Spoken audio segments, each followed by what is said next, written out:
Hello guys, this is me, Papray. So, ito na nga guys, nandito tayo sa loob ng office ngayon. So, nakita nyo ngayon yung aking picture. And now, andito tayo ngayon sa loob ng office at papakita ko sa inyo kung paano mag-alaga ng kangkong. Ayan, so meron po ako sa cylinder dyan na malaki. Lagyan ko lang siya ng tubig at may kasamang halaman po yan guys. So, by the way guys, itong cylinder 2 ay binigay lang sa akin ng aking boss dati. So, ayun na nga guys, nagbabad ako ng tangkay ng kangkong. And 3 days lang siya guys ha. Nagkaroon na siya ng mga ugat-ugat. So, after 1 week, 2 weeks, mga ganyan na siya. Kalaki yung mga sanga-sanga niya. So, in just few weeks ulit guys, mag-harvest na ulit ako ng kangkong.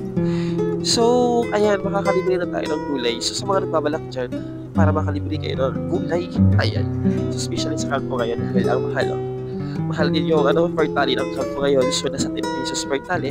So, kung ako sa inyo guys, magbabad na lang kayo ng pagkain ng kangkong para makalibre kayo ng gulay. So, ito na. Ayan na. Yun lang guys. Maraming salamat sa panonood. Bye-bye.